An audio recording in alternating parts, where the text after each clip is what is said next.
"Don't drink that, ma'am, if you want to leave this place alive." Malik Johnson's voice barely rose above the clinking glassware and low jazz drifting through the Grand Arcadia's banquet hall, yet the warning sliced straight through Evelyn Hart's poised composure. She froze, the stem of the champagne flute still warm between her fingers, golden bubbles rising toward the rim beneath the glow of the chandeliers. Cameras were pointed at her, guests murmured expectantly, and the teleprompter behind her waited with its scripted welcome for the annual Heartline Foundation Gala Ann event she had spent months preparing. But nothing in her 38 years, surviving poverty in rural Maine, clawing her way through medical school, fighting corporate politics, had taught her what to do when a stranger whispered that sentence, and certainly not when that stranger was a waiter whose presence the room barely acknowledged. Evelyn turned slightly, just enough so Malik didn't look suspicious. His expression was calm, controlled, but the tension in his jaw betrayed urgency. His gloved hand hovered near her elbow as if ready to steady her should she faint. She opened her mouth to dismiss him. Security concerns were common at large galas, but then he slipped something into her palm, a folded piece of order paper. She hid it beneath the sleeve of her navy silk gown, pretending to smooth the fabric as she unfolded the note behind her program. 4 hastily written words stared back. "Don't drink. Leave now." Her pulse thudded once, hard. Evelyn lifted the glass halfway, enough to satisfy the cameras, then lowered it casually and set it onto the nearest tray. A few guests frowned, whispering. Declining a toast at one's own gala was unusual. Board members exchanged glances, the kind that made her stomach tighten. That was when she shifted her attention fully to Malik. He was young, about late 20s, with steady eyes that reminded her of doctors who'd worked night shifts without rest. He gave a barely perceptible nod toward the service corridor at the back of the ballroom. She hesitated. Walk away now, and the press would speculate for weeks. Stay, and she'd either prove the note wrong or end up in a hospital bed. Or worse. Malik stepped closer, posture still professional as he whispered, "Security isn't on your side tonight." Evelyn's skin prickled. That detail he could not have invented casually. She took one slow breath, then another. Cameras flashed again. Her absence from the microphone was beginning to look odd. The head of PR gestured urgently from across the room. Malik whispered, "If you walk up to that stage, they'll make their move." She should have refused again, should have dismissed him, called security, demanded explanations. Instead, she heard a truth deeper than his words, the kind of intuition no executive training ever taught. This man was afraid for her, not of her, and her instinct had never once failed her in the boardroom. Evelyn placed her program down, lifted her gown slightly to avoid tripping, and whispered, "Fine, take me out the back." When he reached for her wrist to guide her, she surprised them both by gripping his hand firmly. "You're coming with me," she said, voice low, steady. "I'm trusting you." Malik nodded once, relief flickering through his eyes, and led her through the side door. They slipped into a narrow service hallway lined with steel shelves and racks of linens. The hum of industrial refrigerators masked their hurried steps. Evelyn resisted the urge to look over her shoulder. "Why are you helping me?" she murmured. Malik didn't slow. "Because I heard 2 men in suits, executive types, talking in the VIP corridor. They said once you drank that toast, everything would be taken care of." Sounded final to me. That matched too closely with her own suspicions. The uneasy tension lingering in board meetings, the way certain financial reports kept disappearing, the pointed comments about her digging too deep into Heartline's charitable funds. What did they look like? She asked. Mid-50s. Expensive watches. One wore a Heartline pin. Her heart thudded painfully. A Heartline board member. Betrayal from inside her own walls. She stumbled, but Malik steadied her. His grip was surprisingly gentle. At the end of the hallway, he pushed open a swinging metal door and guided her into the rear kitchen. Steam rose from massive pots. Chefs called orders in, clipped tones. No one paid them attention. Everyone assumed a waiter escorting a stressed VIP was normal. But Evelyn felt as if she'd crossed a threshold from glamour into danger. How do we get out without being seen? she whispered. Malik led her past dishwashers, spraying plates, toward a stairwell door marked staff only. Down these stairs is the loading dock, he said. From there, we can reach a service exit to 47th Street. We? She repeated, still breathless. Malik paused, hand on the doorknob. Ma'am, I can show you the way, but once you're outside, you're coming with me, she said again, firmer now. If what you heard is real, the people behind it won't let a witness walk around freely. The faintest flicker of worry crossed his face, but he nodded. Yes, ma'am. They descended quickly, the stairwell echoing with their footsteps. Halfway down, a sudden voice crackled through radios above them, security channels. CEO not on stage, find her. Check the service areas. Evelyn's breath hitched. Malik tightened his grip on her hand. We have to move faster, he said. At the bottom of the stairs, they stepped into the loading dock. Dim fluorescent lights, stacked crates, smell of cardboard and drizzle drifting in from the cracked open bay door. Evelyn had never been in this part of the hotel. It felt foreign, raw, alive. Malik led her toward a side exit. Almost there, he said. As they approached the door, a pair of security guards entered from the opposite hallway, scanning the area. Malik pulled Evelyn behind a stack of crates. She crouched close to him, heart hammering. The guards' radios buzzed. She's wearing navy. Find her before she leaves the building. Evelyn's body felt suddenly fragile, breakable, like the child she used to be sitting on her grandmother's porch in Maine, promising herself she'd build a life where she'd never be powerless again. And now, here she was, hiding behind crates like prey. Malik leaned close. When they turn the corner, we run, quiet but fast. Evelyn nodded, breaths shallow. The guards moved on. Malik squeezed her hand lightly, a silent signal. They slipped out the side door and into the cool Manhattan night. The hum of traffic felt like the first sign of freedom. Evelyn inhaled deeply, her voice trembling as she said, "Thank you. I don't even know your name." "Malik," he said, finally releasing her hand, but she caught it again. "Malik," she whispered, "don't leave me. Not tonight." He looked at her with steady determination, the city's neon reflecting in his eyes. "I won't, ma'am," he said. "I'm with you, but you need to understand, whoever planned this, they're not going to stop now." Evelyn turned her face toward the streetlights. Betrayal, fear, disbelief, all tangled inside her. But so did something else. Resolve. "Then we won't stop either," she said. "Not until we know why they wanted me gone." And together, still holding hands, they disappeared into the Manhattan night, the echo of danger trailing close behind them. Evelyn and Malik hurried east along 47th Street, the cold Manhattan air needling Evelyn's skin as if reminding her again and again that this wasn't some vague corporate threat. Someone she worked with, someone she had shaken hands with, toasted with, trusted with millions and millions of philanthropic dollars, had tried to kill her tonight. She tried to steady her breathing, but every exhale came out sharper than she intended. Malik adjusted his pace to match hers.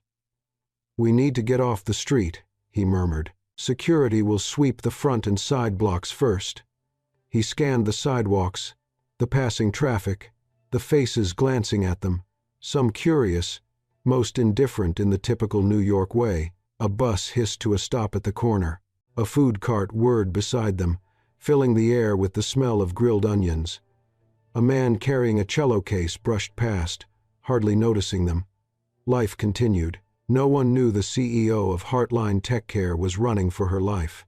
That thought alone nearly buckled Evelyn's knees. "Where are we going?" she whispered. "Somewhere they won't look for you," Malik answered.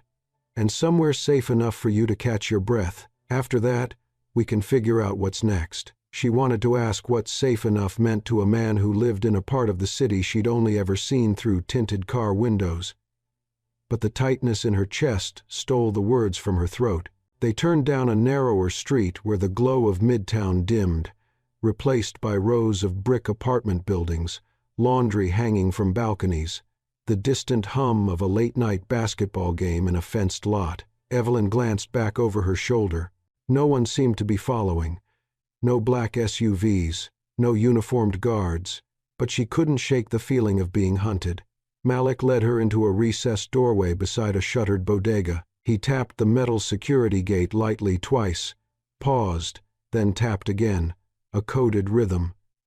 The gate rattled, and a man in his 60s peered out balding, wearing a thick plaid jacket. "Malik?" he said, blinking. "Son, what on earth are you doing here this late?" "Evening, Mr. Caldwell," Malik said, lowering his voice. "I need a place for a few minutes, just to get inside." The man looked past Malik at Evelyn's evening gown, the carefully styled hair now slightly undone, the unmistakable aura of a woman who did not belong in a shuttered bodega at midnight. But instead of asking questions, he simply nodded. "All right, come in before anyone sees." He lifted the gate and waved them inside. The store smelled faintly of coffee grounds, cardboard, and the sweet musk of ripening fruit. Stacks of canned goods lined the walls. Evelyn exhaled for what felt like the first time since leaving the gala. "Thank you," she said quietly, unsure whether to offer a handshake or not. Malik stepped between them. "Mr. Caldwell, this is—" "Doesn't matter who she is," Caldwell interrupted gently. "You look scared, honey. Sit down before you fall down." He pointed toward a small stool near the counter. Evelyn sank onto it with more gratitude than grace. Her legs trembled. Malik stood beside her, scanning the windows. Caldwell lowered the metal gate just enough to see outside without being obvious. After a quiet moment, he turned back to them. "Anyone after you?" Evelyn swallowed. "Yes." Caldwell nodded as if this wasn't unusual. "In New York? Maybe it wasn't." Evelyn clasped her hands in her lap to stop their shaking. She had stood before senators without flinching, negotiated billion-dollar deals without blinking. Yet here, in this small store with linoleum floors and humming refrigerators, she felt as fragile as glass. "Malik," she whispered, "I need you to tell me everything. Who did you hear? What exactly did they say?" He crouched so they were eye level. "I told you most of it already, but I didn't want to overwhelm you in the hotel. I heard two voices, both older men. One said, 'She's digging too deep into the charity accounts.' The other said, 'Once she drinks the toast, her medical history will do the rest.'" That last part. His jaw tightened. It didn't sound like they meant poisoning exactly. More like something that would look natural. Unexpected. Tragic, but convenient. Evelyn felt her throat constrict. Medical history? Malik hesitated. She hated that hesitation. "Say it," she urged. "They mentioned your arrhythmia." Evelyn closed her eyes. Her heart condition private, known only to her cardiologist and a handful of trusted people, had been weaponized.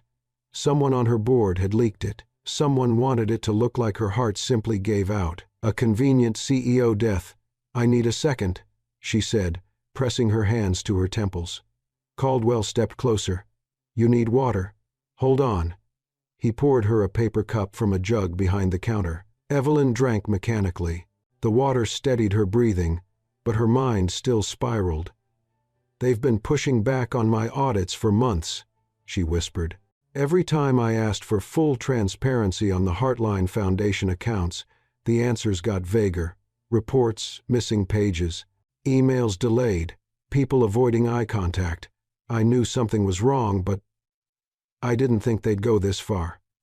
Malik nodded. "People only do something this extreme when they're desperate, or when too much money is at stake." Evelyn looked up sharply. "The foundation moves nearly $1 billion a year. If someone's been skimming off the top, they'd be terrified of you finding out," Malik finished. Caldwell cleared his throat. "You both need to move again soon. Cops don't scare people like the ones you're talking about." Malik stood. "I know," he turned to Evelyn. "We can't stay here, but there's somewhere you can go without being recognized." "Where?" Her voice was steadier now, though her hands weren't. "My mother's apartment," Malik said. "It's small, old, but nobody from your world would ever think to look there. And she's good at helping people calm down when things get rough." Evelyn blinked. "Your mother?" "Yes." He didn't flinch, didn't apologize, and somehow that made her trust him more. She's used to seeing folks in bad situations, people the world doesn't protect. Caldwell handed Malik a worn hoodie. "She can't go out there dressed like she's coming from the Oscars," he muttered. "Put this on her. It'll help." Evelyn slipped the hoodie over her gown. The fabric swallowed her, smelling of detergent and city air. For an instant, she looked like any other woman trying to get home late at night, which, she supposed, she now was. They stepped back outside. The street was clear. Caldwell lowered the gate behind them with a metallic rattle. "Take care, son," he whispered to Malik. "And take care of her, too." "I will," Malik said. They walked quickly toward the avenue, where the glow of a bus stop cast an amber pool of light on the sidewalk. Evelyn pulled the hood lower over her forehead. Malik kept his body subtly between her and the street. "Are you sure," she asked softly, "that bringing me to your mother is a good idea?" Malik glanced at her, the first hint of humor in his voice. "Ma'am, my mother has taken in strangers with worse problems than you. She'll probably hand you soup before you finish explaining." Evelyn let out a shaky breath that almost became a laugh. "Almost. All right," she said. "Lead the way." Malik nodded, signaling her to follow as they approached the bus. Behind them, Midtown sparkled as if nothing had happened. Ahead, Brooklyn waited, messy, crowded, real, and perhaps the only place in the city where a hunted CEO and the waiter who saved her life could disappear long enough to understand the truth. Evelyn took one last look at the glittering skyline she thought she knew so well. "I won't let them bury this," she whispered, more to herself than to Malik. "I won't let them bury me." Malik heard her anyway. "Good," he said quietly, "because they're not done yet, and neither are we." The bus doors opened with a soft sigh, and together they stepped inside, leaving the glittering world of the powerful behind them. For now, the bus rattled over a patch of uneven pavement as it rolled deeper into Brooklyn, its interior lit by the dull yellow glow of overhead bulbs. Evelyn sat beside Malik near the back, hood drawn low, hands tucked inside the sleeves of the borrowed sweatshirt. It felt surreal just an hour ago. She'd stood beneath crystal chandeliers, a camera-ready smile rehearsed for weeks. Now she was hiding on public transportation, heartbeat still unsteady, watching the city blur past the fogged window. For several minutes, neither spoke. It wasn't silence born of comfort, but of shock, thick, heavy, the kind that pressed against her ribs. Finally, Evelyn forced herself to breathe evenly. "Malik," she murmured, "how did you know to look for me? You came to me at exactly the right moment." Malik didn't look at her, eyes fixed on the passing streetlights, because the way they said it, it didn't sound like a warning. It sounded like a schedule. "A schedule," she echoed. Like they'd practiced it. Like they'd already decided how tonight would end. Her stomach tightened at his words. The board, her board people she'd invited into her home, trusted with her vision, the company she built from scratch, had arranged for her to die as neatly as they filed quarterly reports. She pressed a hand to her chest, not because her heart condition flared, but because betrayal carried its own pain. The bus slowed at a light. A group of teenagers got on, laughing loudly, pushing each other playfully. Their energy felt alien, untouched by fear. "Do you think," Evelyn whispered, struggling for the right words, "that anyone else at the gala knew? The press? The guests? The staff?" "No," Malik said firmly. "It wasn't that kind of plan. This was meant to look like a private tragedy, not a spectacle. If you'd collapsed on that stage—" He didn't finish. She already knew. Headlines would have mourned her brilliance. Board members would have sniffed dramatically for cameras. Investigations would have found no foul play, and everything she'd uncovered about the foundation's missing funds would be buried with her. A cold shiver crept down her spine. Malik continued, "People like the men I heard, They don't do messy. They don't want attention. They want silence. Evelyn let out a shaky breath. Silence is convenient. Malik nodded. Especially when the truth would cost them millions. The bus lurched as it turned onto a quieter street lined with brownstones. Some renovated, some crumbling, all deeply lived in. People stood on stoops talking in low voices. An older man watered a patch of plants beneath a street lamp. A pair of dogs barked at each other from across the block. Real lives, real families, a universe Evelyn had spent decades too busy to see. Malik finally met her eyes. "We get off at the next stop." She nodded, pulling the hood tighter. The bus hissed to a stop, and they stepped out into the cool Brooklyn night. The air here was different, less polished, more honest somehow. Evelyn followed Malik down the sidewalk, the sound of their steps blending with distant sirens and the muted thump of music from an apartment above. "Your neighborhood," she murmured. "Part of it," he replied. "Things shift a lot around here. Some blocks change fast. Some stay the same for decades. I've never been here. Most people from your world haven't." There was no resentment in his tone, just a simple truth. He turned down a narrow side street. The buildings were older here, stoops worn from decades of footsteps. When he finally stopped in front of a modest brick apartment building with a flickering porch light, Evelyn felt a strange mix of gratitude and shame. Gratitude that he was helping her. Shame that she had never once considered the lives of the people who kept places like the Grand Arcadia running, the lives hidden beneath the city's glitter. Malik opened the downstairs door quietly. The hallway smelled faintly of lemon cleaner and old wood. A staircase rose in front of them, creaking softly as they climbed. "My mother's place is on the 3rd floor," he said. "Are you sure?" Evelyn began gently. "That this won't frighten her? A stranger showing up this late?" Malik gave a barely visible smile. "She's been through enough in life that strangers aren't what scare her." He paused at the landing, resting a hand briefly on the railing.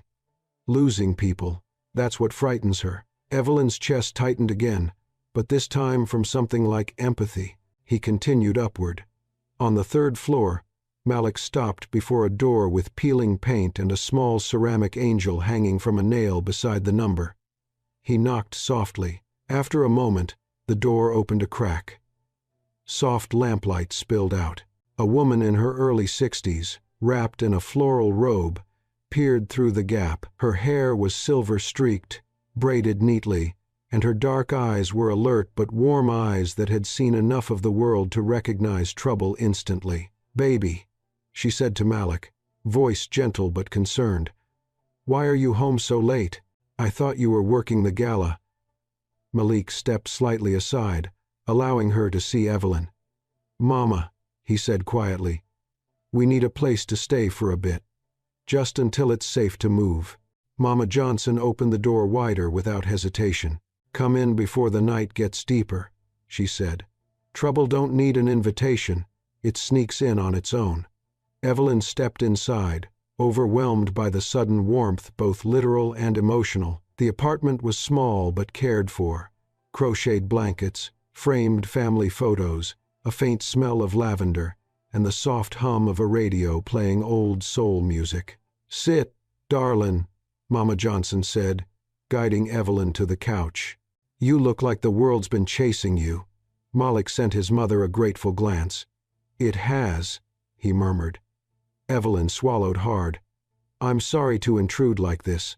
I didn't know where else to go." Mama Johnson waved a dismissive hand. "Child, nobody comes through my door unless the Lord means for them to. Now, tell me what you need. Food? Tea? A moment to breathe?" Evelyn surprised herself by whispering, "A moment to breathe." Malik sat beside her, maintaining a respectful distance, but close enough to anchor her. For several breaths, the room held only the quiet hum of the radio. Then Malik said softly, "Mama, she's in real danger. Someone tried to kill her tonight." Mama Johnson didn't gasp or clutch her chest. Instead, she lowered herself into an armchair and fixed Evelyn with a steady, knowing gaze.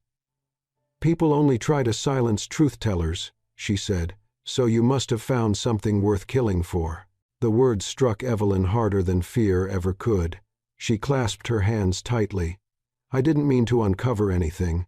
I was just doing my job reviewing the Foundation audits, asking questions. I didn't realize the danger.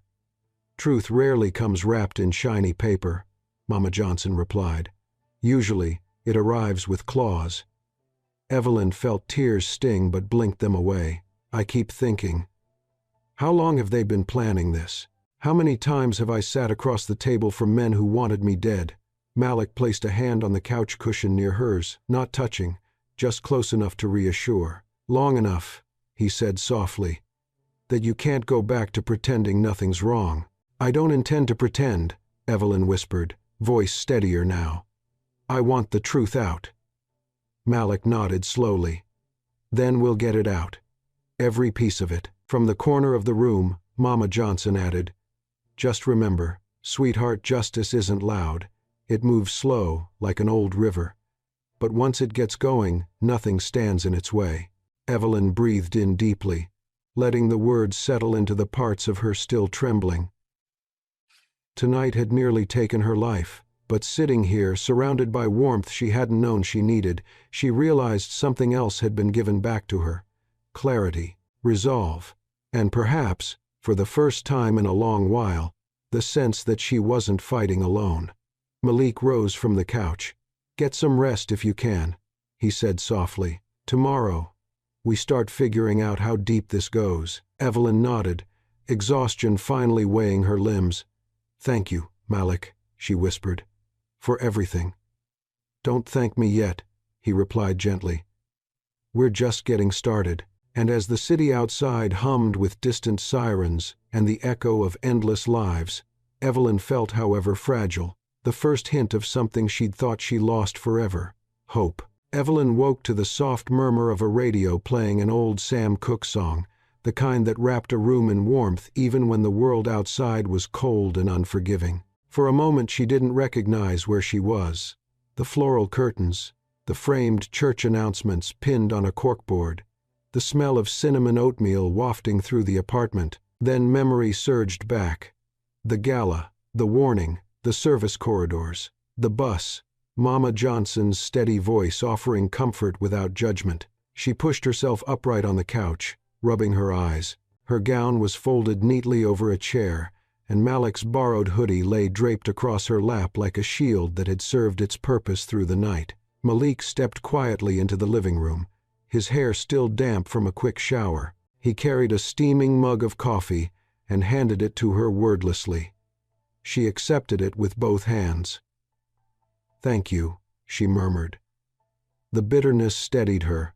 He hesitated before sitting down close enough to talk, far enough to be respectful. Rough night? He asked gently. She huffed a dry laugh. The part where someone tried to kill me was unpleasant. Yes. Malik didn't smile. We need to talk about what comes next. Evelyn nodded. She'd known this moment was coming. The fragile sense of safety last night was temporary, like a pause before a storm rather than shelter from it. We can't stay here long, Malik continued. I don't think they know where you are, but they'll start searching outside Manhattan today. And once they realize you didn't collapse at the gala, they'll spread a story, something to explain your disappearance. Something that makes me look unstable, Evelyn said bitterly.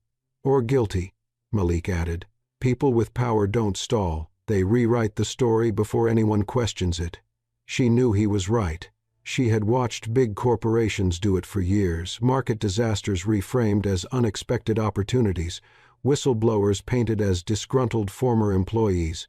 And now she was the liability they'd try to erase with narrative before they tried again with force. Mama Johnson shuffled in wearing slippers and holding a wooden spoon like a scepter. Breakfast is ready, she announced. No plotting on an empty stomach. Evelyn couldn't help but smile. They ate oatmeal sweetened with honey, sitting around a small kitchen table painted the pale yellow of sunlight. Evelyn tried not to think about the fact that this warm, modest kitchen felt more like home than her sterile high-rise apartment ever had. After breakfast, Malik led her back into the living room and opened his backpack. He pulled out a slim device, no bigger than a phone, its outer casing dented from the night before. "This is the recorder I had on me during the gala," he explained. "It picks up sound automatically whenever people talk nearby. It records and stores backups to a secondary chip." "The one you said got destroyed?" Evelyn asked. Malik nodded. "The primary one was. But I checked last night, the secondary chip survived. Barely." He held up a thin silver sliver the size of a fingernail. "The data's scrambled from the impact and heat, but not gone." Evelyn felt a flicker of hope. "You can recover it?" "I can try," he said. "But I need a quiet place and a proper laptop. My mother's old desktop won't work. It's too slow and too outdated. I know a place where I can work without being traced." "Where?" "A community tech center, a few blocks from here. I volunteer sometimes. They have equipment. And they open early." Evelyn thought of the risks. "If they're tracking you—" "They won't be. They don't know I heard them. You're the target, not me." She flinched at the truth of that. "Still," she insisted, "I'm not letting you walk into danger alone." Malik studied her for a long moment, then nodded. "All right. But you'll need a disguise. Something more than a hoodie." 15 minutes later, wearing Mama Johnson's oversized winter coat, a knitted beanie pulled low, and borrowed glasses with clear lenses, Evelyn looked less like a CEO and more like a grad student who hadn't slept in 2 days. "It'll do," Malik said. "Let's move." They slipped out the back of the building and walked down the block. Morning light crept over the rooftops, turning the brick buildings a soft orange. Children waited for school buses, shop owners rolled up metal gates, and the world seemed oblivious to the weight of the truth Evelyn carried. When they reached the tech center, a squat building with a hand-painted sign reading Bedford Learning Hub, Malik led her through a side entrance. Inside, rows of computers hummed faintly, and posters promoting coding workshops and community safety meetings lined the walls. "Sit here," Malik whispered, pointing to a tucked-away workstation shielded by 2 tall bookshelves. "I'll work at the desk nearby.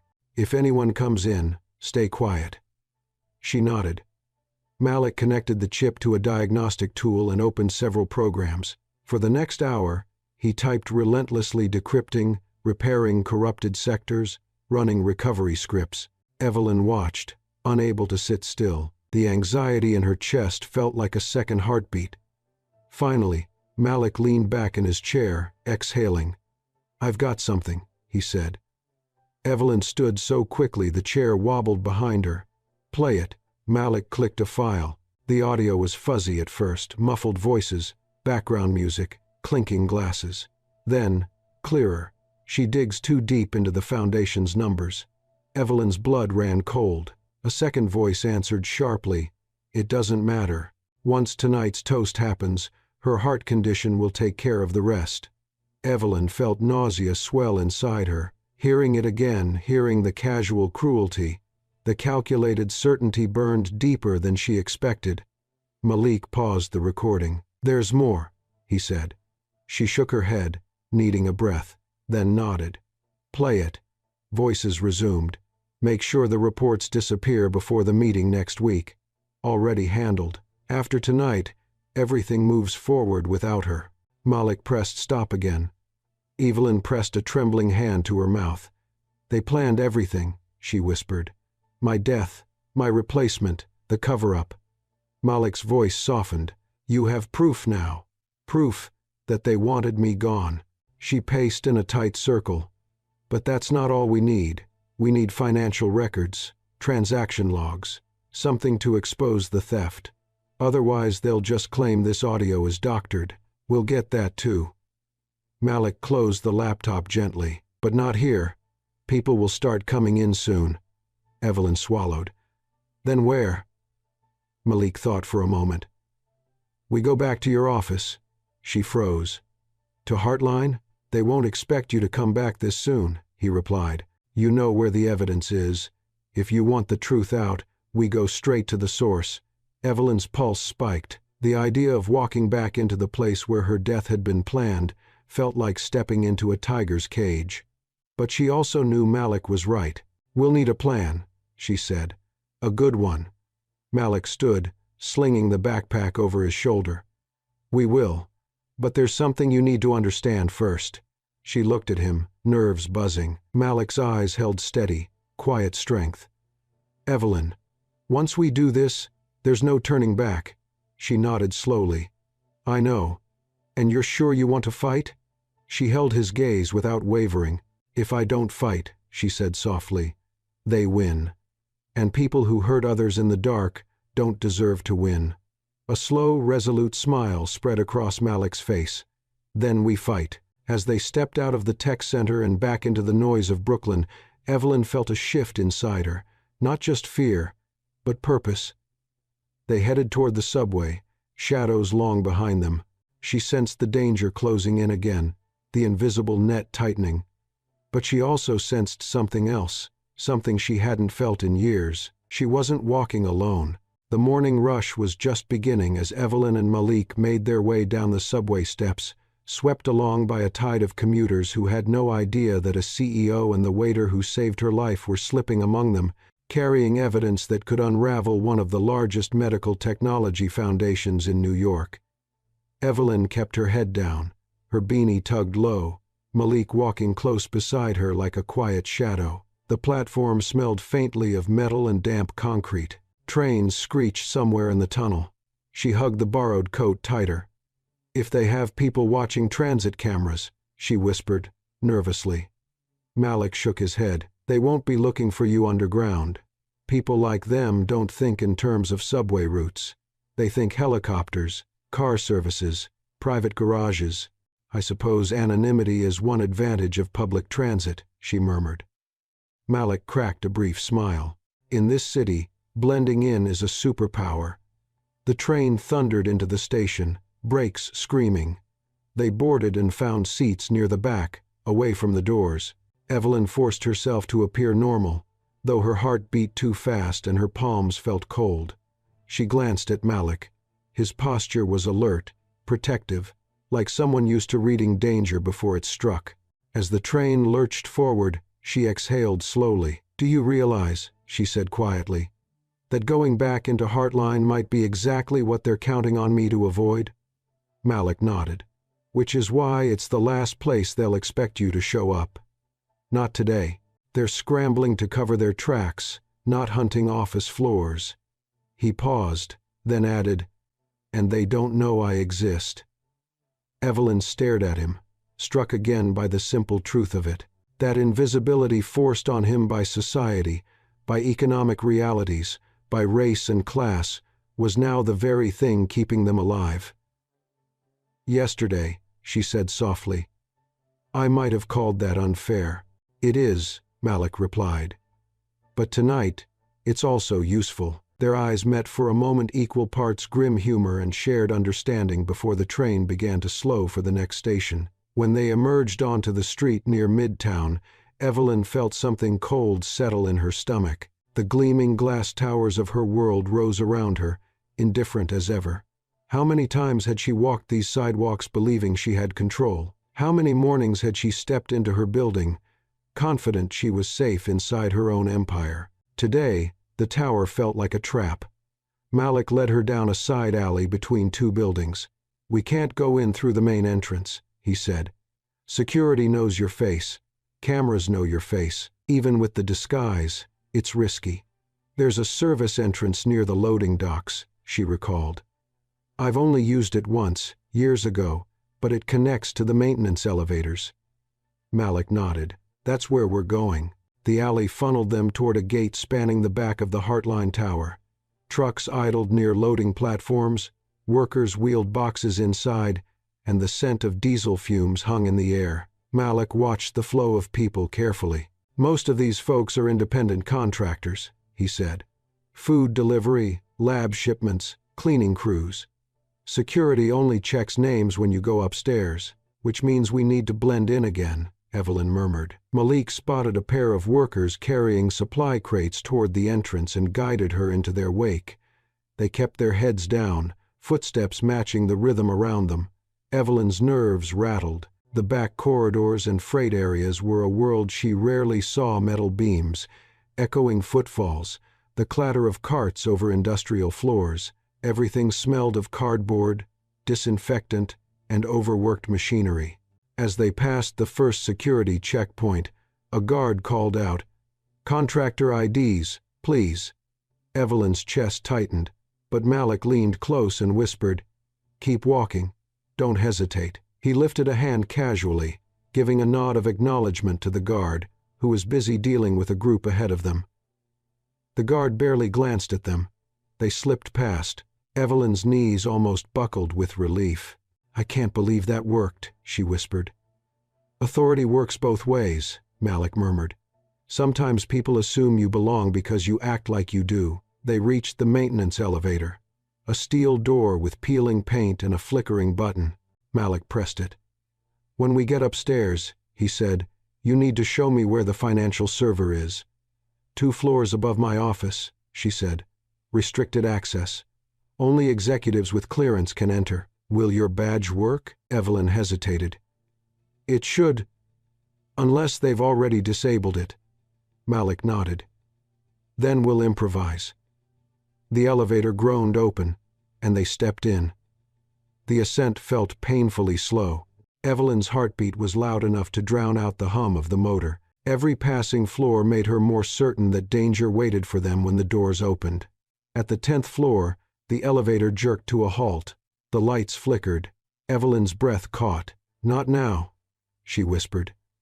Malik braced a hand on the wall. "It's fine. These elevators are old." The lights steadied. The ascent continued. Evelyn pressed a hand over her mouth to keep from laughing hysterically. "Funny," she said quietly, "how I spent millions modernizing every public-facing part of this company, but the maintenance areas are still falling apart." "Most companies are like that," Malik replied. "Polished on the outside, rusted beneath." His words hit her deeper than he intended. The elevator pinged on the 17th floor. "This is yours," Malik said. "The executive wing." The doors opened. The corridor was silent. Too silent. Evelyn stepped out cautiously.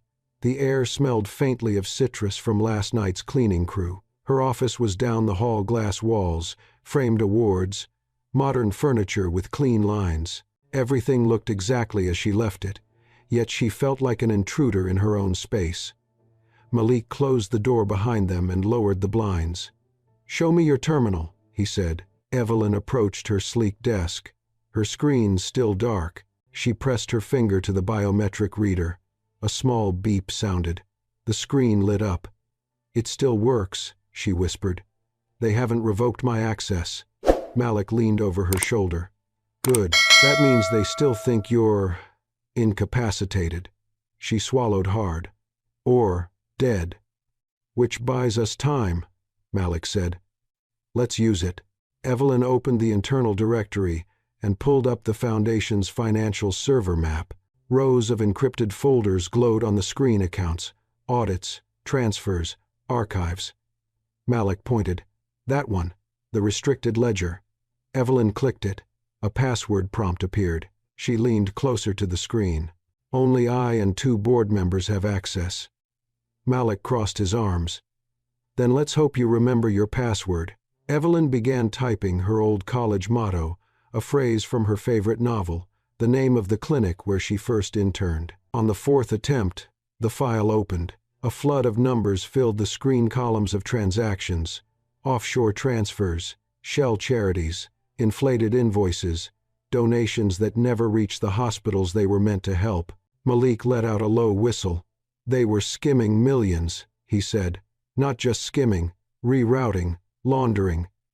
Evelyn scrolled page after page, horror growing inside her. This could shut the whole Foundation down." Malik's expression hardened.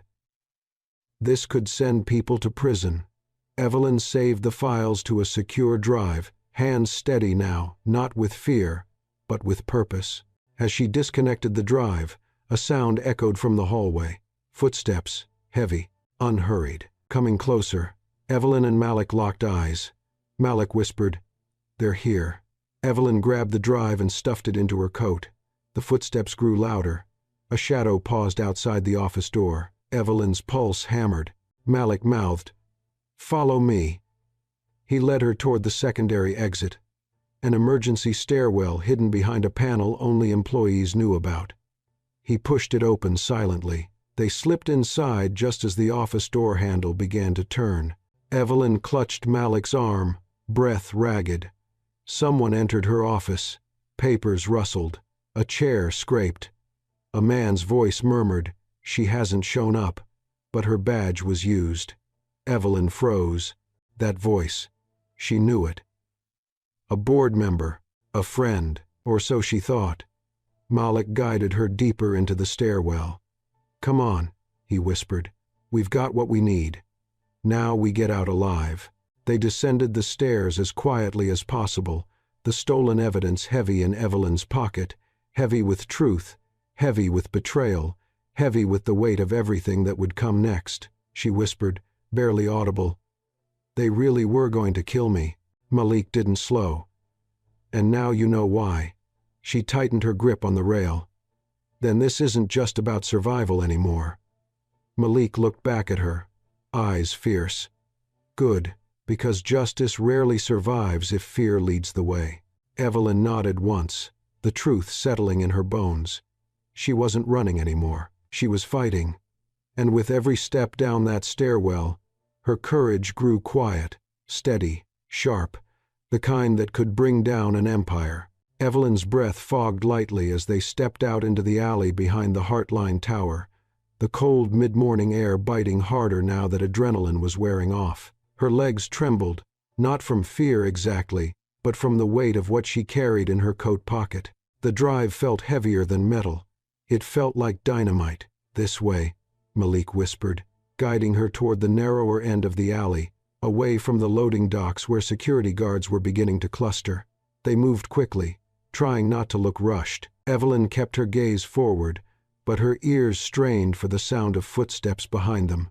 When they reached the street, Malik raised his collar, and Evelyn pulled her beanie lower. The city moved around them as if nothing were wrong, delivery bikes flying past, a woman walking her dog, a pair of construction workers arguing loudly about football. Evelyn envied their ordinariness. Malik steered her toward a coffee shop half hidden beneath scaffolding. "We can't go straight back to Brooklyn," he murmured. "If they saw your badge was used, they'll widen the search perimeter. We need to make sure we're not followed." Inside the cafe, they took seats in the corner where the hum of steaming milk and grinding espresso masked quiet conversation. Evelyn clasped her hands tightly around the paper cup Malik handed her, the warmth seeping slowly into her fingers. "That man in my office," she whispered, the voice. "I know who it was." Malik leaned in. "Which one?" "Charles Dennison, senior board member. He used to mentor me when I first joined the company. He sent holiday gifts to my mother." Her voice broke a little. "He toasted my promotion." Malik nodded slowly. "The closer they stand to you, the easier it is to stab you in the back." Evelyn stared into her coffee. "I should have seen this coming." "No," Malik corrected gently. "People like that hide behind reputation, behind power, behind the comfort of knowing most folks won't question them. They're experts at pretending to be what they're not." Evelyn lifted her gaze. "And now I have proof." "Now," Malik agreed. "We have proof." She took a long, steadying breath. "We need to hit them hard, and fast. Once they realize their office was accessed, they'll move their assets. They'll rewrite the logs. And the longer we wait, the more danger you're in." Malik shook his head. "You're the one in danger." "Not anymore," Evelyn said quietly, voice strengthening. "I'm done being their victim." Malik studied her for a moment, her posture, her eyes, the edge in her voice. It was as if something inside her had snapped into place, no longer brittle but sharp. "All right," he said, "let's talk strategy." He opened his backpack and pulled out a notepad, shielding it behind a menu. "We have two pieces now, the audio recording and the financial evidence. If we release them separately, they'll claim coincidence. If we release only the financials, they'll say you misinterpreted the data. If we release only the audio, they'll call it doctored. So we release everything at once," Evelyn said. "Together." "Yes," Malik replied. "And not just to the media." You need allies. People with authority. People who can't be bought. Evelyn considered this. The state attorney general? Possible, Malik said. But risky. Politicians have their own agendas. She exhaled. What about my internal audit team? Too close, too controlled. Then who? Malik tapped his pen. Someone who cares more about truth than convenience. Someone who understands corruption. Evelyn frowned, thinking, and then it came to her. Journalists. Malik looked up. You trust them? Not all, she admitted. But I know one, a woman named Marlene Porter. She's been writing about non-profit fraud for years, digging into things most people ignore. Malik nodded. She might listen. She will, Evelyn said firmly. Years ago, she interviewed me about the Foundation's mission. I promised her transparency, and I meant it. If she hears what we found, she'll help. Malik folded the notepad. Then she's our first call. Evelyn checked the street through the window. No suspicious vehicles. No shadows lingering too long. We need a safe place to meet her, she said. Somewhere neutral. I know a community center nearby, Malik said. They won't expect you to be there, and the people inside mind their own business. Evelyn smiled faintly. Brooklyn hospitality? Something like that. They finished their coffee and slipped back onto the street. Evelyn felt steadier now, like the city's pulse had synced with her own resolve. But as they made their way toward the subway entrance, something in the periphery caught Malik's attention. A black SUV, tinted windows, rolling slowly down the opposite block. Evelyn, he murmured. Don't look, just walk. Her heart jumped. Are they? Could be nothing, Malik said. But we're not taking chances. He guided her down a side street lined with office buildings and quiet storefronts, moving briskly but not enough to draw attention. Evelyn kept her eyes forward, but her imagination filled in every possible threat behind them. When they reached the subway, Malik paused. We can't take this line, he whispered. If they're watching transit patterns, your Metro card might give us away. I used a single ride card, she said. Still risky. Evelyn clenched her fists. So what do? We disappear, Malik said. 1 block at a time. They wove through crowds, crossed streets at odd intervals, slipped into a small dollar store, then exited through a rear door into another alley. Only when Malik felt confident they were clear did he slow. Evelyn's pulse eased. How did you learn to do all this? She asked. Growing up in my neighborhood, he said softly. You learn how to move without being seen. People who look like me don't always get the luxury of mistakes. His words hit her like a weight. I'm sorry, she whispered, for never seeing that world. Malik shrugged. Most people don't. Doesn't mean you can't start now. They finally reached a quieter intersection, far from the SUV. Evelyn pulled out her phone. Should I call Marlene from here? No, Malik said quickly. Not on your phone. He pulled out a simple prepaid flip phone from his backpack. Use this. Untraceable. Evelyn took it, suddenly aware how deeply she now depended on this man who'd been a stranger only hours ago. She dialed the journalist's number with trembling fingers. After a few rings, a groggy voice answered. Porter speaking. Marlene, Evelyn said quietly. It's me. Silence. Then, Evelyn, are you all right? No, Evelyn whispered. But I have something you need to hear. Something dangerous. Malik watched the street carefully while she spoke. Where are you? Marlene asked. I can come to you. No, Evelyn said. Too risky. Can we meet in 2 hours? Somewhere discreet? Yes. Name it. Evelyn covered the phone and glanced at Malik. Where? Malik thought for a moment. Prospect Heights Community Center. Small side room. Back entrance. Evelyn relayed the location. Marlene agreed without hesitation. When she hung up, her hands were shaking again. Malik placed a steadying hand near her back, not touching, but close. We're doing the right thing, he said softly. I know, she replied, but it feels like we're balancing on a wire above a fire. Justice always starts that way, Malik said. Quiet, dangerous, and worth it. Evelyn inhaled deeply. Then let's go finish what they started. Together, they headed toward the next bus stop, the weight of truth in her pocket and the weight of purpose in each step. The bus ride to Prospect Heights felt longer than the hour they'd spent crossing half the city the night before. Brooklyn moved outside the rattling windows in familiar waves: brownstones, corner stores, laundromats, murals stretching across brick walls. But today the streets seemed sharper, louder, every passer-by a potential threat. Evelyn sat near the back, the prepaid phone tucked safely into Malik's backpack. Her fingers drummed nervously against her borrowed coat. "She said she'd come, right?" Malik asked softly, leaning closer so only she could hear. "Marlene?" "Yes," Evelyn whispered. She sounded worried, but she didn't hesitate. Malik nodded. "Good. Journalists like her, good ones, they don't run from the truth." Evelyn studied his profile. "You didn't even ask who she was." "Didn't have to," Malik replied. "Your voice changed when you said her name. Not scared, not angry. Focused. People don't get that tone unless the person they're talking about matters." Evelyn wasn't sure how he could read her so easily, but his words steadied her. The bus pulled up to a stop near the community center, a brick building with fading blue paint, teenagers playing basketball in the adjoining lot, mothers chatting on benches with strollers beside them, a place built on the margins of the city's attention, but full of life. Malik let Evelyn exit first, scanning the street with the quiet calculation of someone who'd learned vigilance the hard way. "Looks clear," he murmured. "But keep your hood up." They crossed the lot and entered through the back door, where a small hallway led to a row of rooms used for tutoring, food distribution, and community meetings. Malik pushed open the door to a side room filled with mismatched chairs and a whiteboard stained with old marker ink. Sunlight streamed through the dusty windows.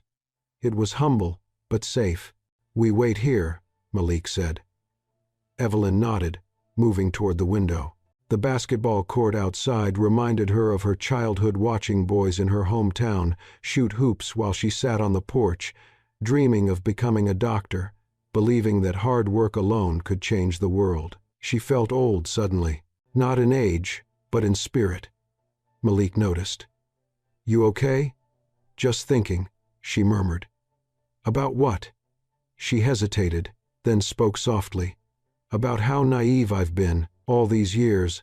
I thought if I just did good work, kept things transparent, treated people fairly, that it would be enough to protect me, that the system would protect me." Malik stepped closer. "Systems aren't built to protect the truth," he said gently. "People are. And sometimes the people you least expect." She felt her throat tighten. "Last night, I looked out at a room full of donors and executives and I realized I didn't actually know who any of them truly were." "You do now," Malik said. "They're the kind who leave the dirty work to others, people who hide behind polished smiles and expensive suits." He added quietly, "It's the everyday folks who keep the city honest." Before Evelyn could reply, a soft knock sounded at the side door. Malik instantly tensed. Evelyn held her breath. "Who is it?" Malik called through the door, shifting his weight, ready for anything. A female voice answered, "It's Marlene Porter. You told me to use the back entrance." Evelyn exhaled in relief. Malik cracked the door open slowly, verifying she was alone. Marlene stepped in, shrugging off her long wool coat. She looked like she hadn't slept, hair pulled into a loose bun, notepad in hand, eyes sharp despite the exhaustion. "Evelyn," she said, taking a step forward. "My God, when you said you were in danger, I didn't realize." Evelyn hugged her tightly, surprising both of them. "Thank you for coming." Marlene pulled back, studying Evelyn's disguised appearance, her trembling hands. "You look like someone who's been running." "I have," Evelyn admitted, "and I'm not done yet." Marlene turned to Malik. "And you are?" "The reason she's still alive," Evelyn said. Malik shifted awkwardly. "I just did what anyone should do." "Most wouldn't," Marlene said. She sat, flipping open her notebook. "Tell me everything. Start from the beginning." Evelyn and Malik took turns recounting the events, The overheard conversation, the warning, the escape from the gala, the audio file, the financial records, the encounter in her office. Marlene's pen moved furiously across the page. When they finished, she sat back slowly. "What you're describing isn't just embezzlement," she said. "It's conspiracy to commit murder. And if what you told me about the Foundation's offshore accounts is accurate," she whistled softly, "this could be one of the biggest non-profit fraud cases in the state." "We need your help," Evelyn said. "We need someone the public will trust. Someone who can get this to the right hands without it disappearing." Marlene nodded. "I can do that, but I need the evidence." Evelyn handed her the drive. Marlene turned it over carefully, as though she were holding something sacred. "I'll make copies," she said. "Multiple, and I'll send one to a federal contact I trust, someone who investigates financial crimes." "Will they act?" Evelyn asked. "Quickly?" "If what's on this drive is as damning as you say," Marlene replied, "they'll act faster than you expect." Malik exhaled slowly. "Good." But Marlene's expression shifted to concern. "However, once this hits the open air, the board will go into panic mode. They'll deny everything, call you unstable, claim you doctored the audio, launch a PR war."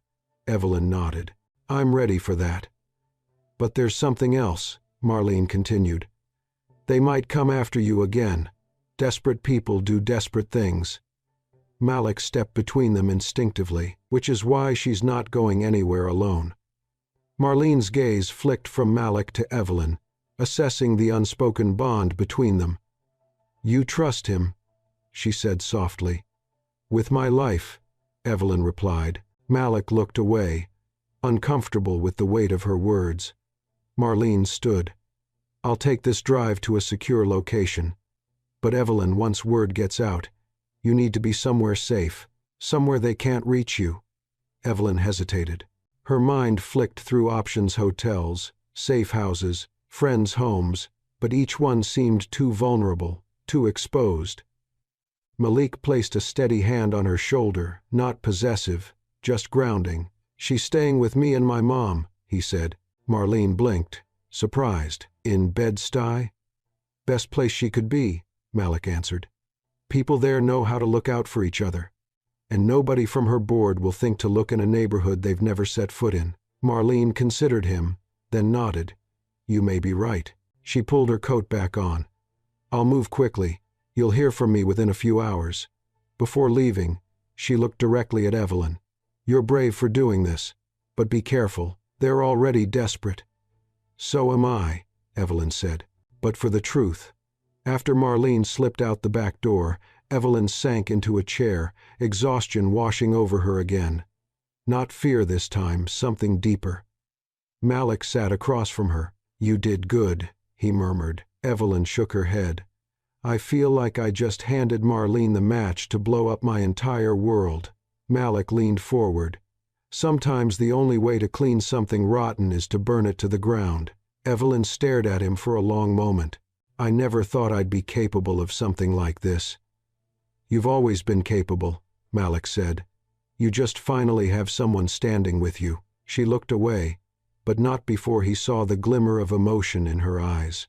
Outside, the sun had climbed higher, casting warm light across the basketball court. Children laughed. A woman called for her son.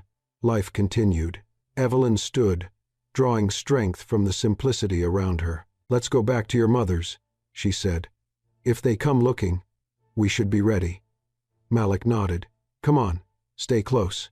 As they stepped out into the sunlight, Evelyn realized something had changed. She still feared what the board might do. She feared their reach, their resources, their ruthlessness. But she no longer feared the truth. She carried it now, and she wasn't carrying it alone. The walk back to Malik's building took longer than Evelyn expected. Not because of distance, but because every sound seemed magnified. The rumble of a passing truck, the buzz of a phone notification from someone walking by, the slam of a distant car door. Each noise made her look over her shoulder. The world hadn't changed, but she had. The truth she'd set in motion this morning had turned the city into a map of risks. Malik noticed her tension. "You're scanning everything," he murmured as they approached the block where his mother lived. "That's good. Just don't let the fear own you." Evelyn nodded, though fear felt less like something she carried and more like something that had attached itself to her. "I'm trying," she whispered. "I know," Malik said softly. "But remember, you're not running alone." His voice steadied her more than she expected. When they climbed the steps to his building, Mama Johnson opened the door before they even knocked. Her eyes swept over Evelyn's face, reading her expression with almost maternal intuition. "You look lighter," she said, ushering them in. "Trouble still follows, I'm sure, but something in you shifted." Evelyn tried to smile. "Maybe because I stopped pretending everything was fine. That alone is a blessing," Mama Johnson replied. "Sit, I made tea."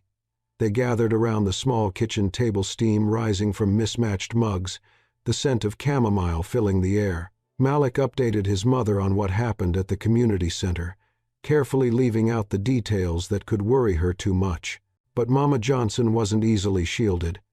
"If you have the truth," she said, stirring her tea, "the danger isn't just behind you now. It's also beside you, waiting for its moment. You'll need strength, calm minds, and trust." Evelyn took a sip of tea, grateful for its warmth. "We're planning to meet with Marlene again once she's copied the files and contacted her federal source," she said. "She'll tell us the next steps." Mama Johnson nodded slowly. "And in the meantime, you rest. You restore yourself. A wounded heart can't fight a long battle." Evelyn didn't think she deserved to rest. Not today, not with so much at stake. But when she leaned back in the chair, she realized how drained she was. Malik must have sensed it too. "You can lie down in my room," he offered quietly. "I'll take the couch." His voice was gentle, almost hesitant. Evelyn blinked at him.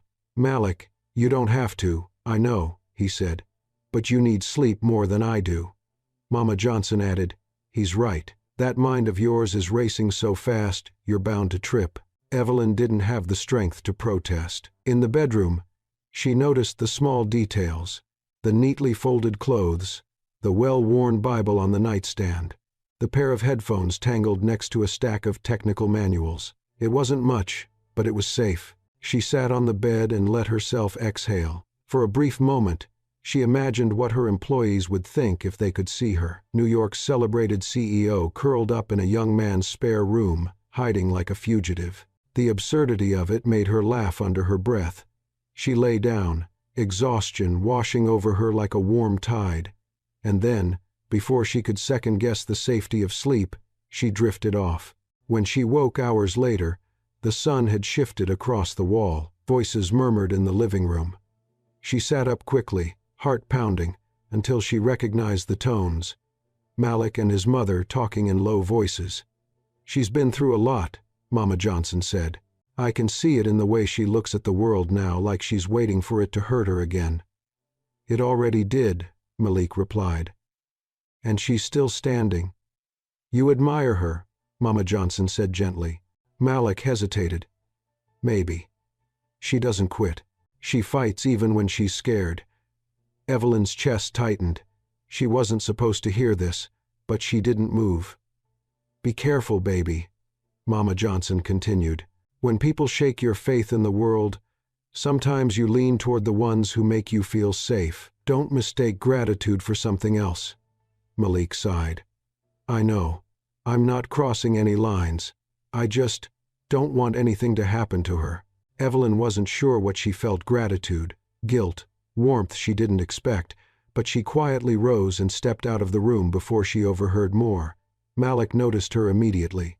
"You're awake." "Yes," she said. For a minute now, he seemed flustered, like he wasn't sure what she had heard, but he didn't ask. Instead, he said, "We got a message."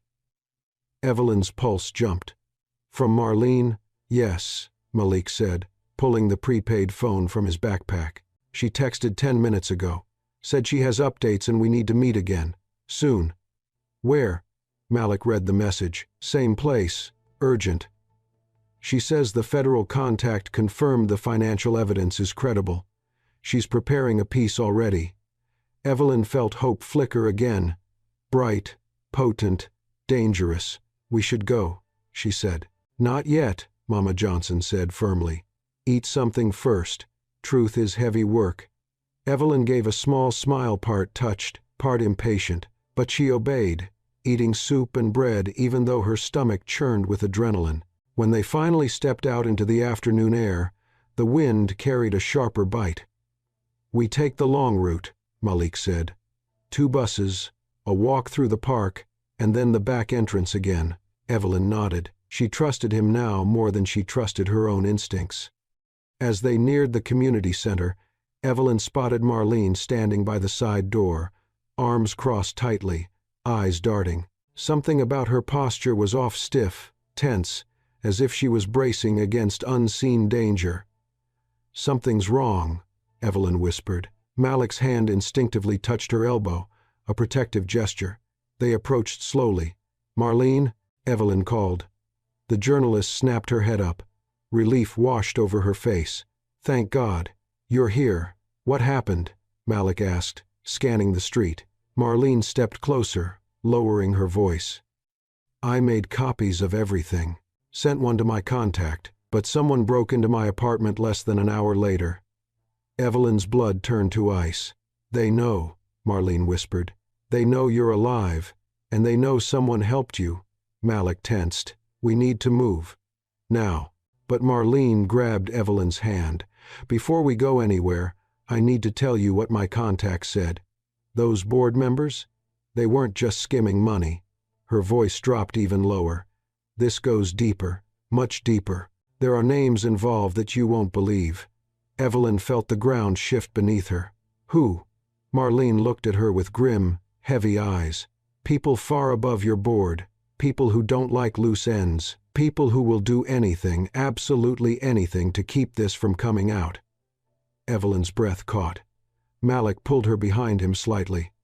Then we need to get somewhere safer. This place isn't good anymore. Marlene nodded. I know a location, but we have to be quick. Evelyn gripped Malik's arm. Where? Marlene's answer was barely a whisper. A church basement in Crown Heights. The pastor there. Let's just say he's helped whistleblowers before. Malik nodded. Let's move. As they slipped down the alley behind the community center, Evelyn felt the weight of the truth settle heavier than ever. The story had grown teeth-sharp, hungry, reaching higher than she imagined, and now, in the fading afternoon light of Brooklyn, she understood fully.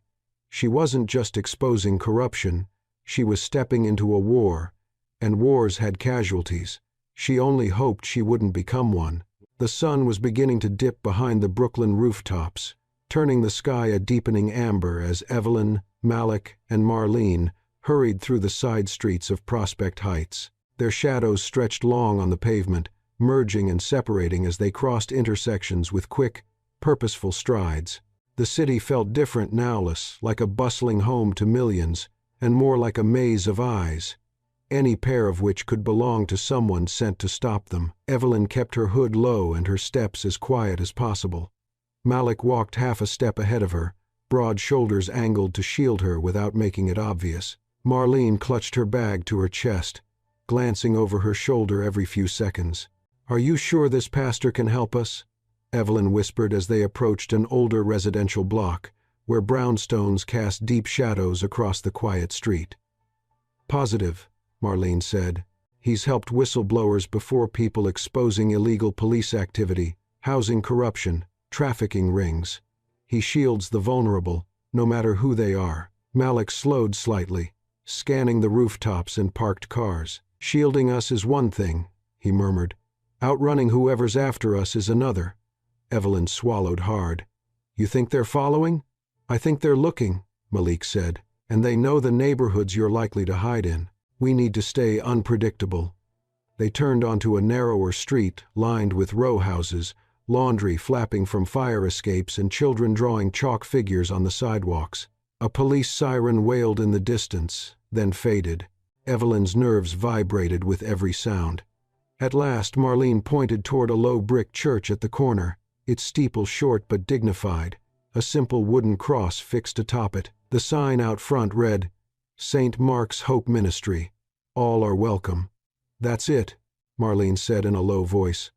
Malik ushered them toward a side door partially hidden behind thick hedges. Marlene knocked twice, paused, then knocked once more, an odd pattern that Evelyn wouldn't have noticed if not for how intentionally Marlene did it. After several seconds, the door opened a crack, revealing a man in his early 70s with kind eyes and a salt and pepper beard. He wore a faded sweater and slacks, like someone who lived in quiet service rather than showy authority. Pastor Harold, Marlene said, her voice calmer now. We need sanctuary. The pastor's eyes moved to Evelyn, taking in the fear she tried to hide, then to Malik's protective stance. Come inside, all of you, he said gently. The Lord's house isn't much, but it holds firm. They stepped into a narrow hallway lit by a single bulb. The pastor shut the door behind them, bolted it, and slid an old wooden block across the bottom. Not many come to that door unless trouble follows, he said, turning toward them. Have a seat downstairs. We'll talk there. He led them to a stairwell descending to the church basement. Evelyn braced herself, half expecting cold cement walls and flickering lights, but instead found a warm space filled with folding tables, shelves of canned food, and posters advertising literacy programs. A faint scent of old hymn books lingered in the air. Malik positioned himself near the room's only small window. Marlene placed her bag on a table and opened her notebook. Pastor Harold sat opposite Evelyn. Tell me what you're running from, he said softly. Evelyn hesitated, then began. I'm the CEO of Heartline Tech Care. The pastor nodded politely, showing no sign of recognition or judgment. A nonprofit branch of the company funnels money to hospitals across the state, she continued. Or, it was supposed to. Malik spoke next, his voice even but strong. Some of the board members stole funds, millions, and when she got too close, they planned to make her death look natural. Pastor Harold's eyes darkened, not with shock but with a steady, measured sadness. Corruption is old as time, he murmured, but murder is desperation. Marlene pulled out the drive. This has everything: audio, financials, logs, transaction trails, enough to bury powerful people. Pastor Harold accepted the information without flinching. If this is true, you will not be safe for some time. People with power protect their secrets with violence. Evelyn clasped her hands, knuckles pale. We know. Fear is natural, the pastor continued, but fear does not decide what is right. Evelyn inhaled sharply. What happens now? Marlene answered first. My federal contact is already reviewing the data. Once he verifies it, it triggers multiple investigations, federal, state, financial crime divisions. We'll have protection then. But until the story goes live, you're vulnerable. Malik turned to Evelyn. So we stay hidden until Marlene gives the signal. Pastor Harold stood slowly. You can remain here as long as needed. These walls have sheltered souls carrying heavier secrets than you might imagine. Evelyn's shoulders relaxed slightly. Thank you, she whispered. You're helping strangers. You don't even know us. The pastor's eyes softened. Truth isn't a stranger, he said gently.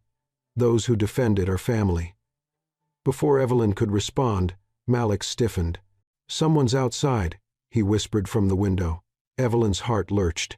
Marlene froze. Pastor Harold moved beside Malik and peered quietly through a sliver in the curtain. Black SUV, he murmured. Engine running. Evelyn's blood ran cold. The same kind they used last night, Malik said. They found us. No, Pastor Harold corrected, voice steady. They're searching the area. They haven't found you yet. Malik stepped back, jaw tight. We need a plan. Pastor Harold nodded, unbothered by the danger outside.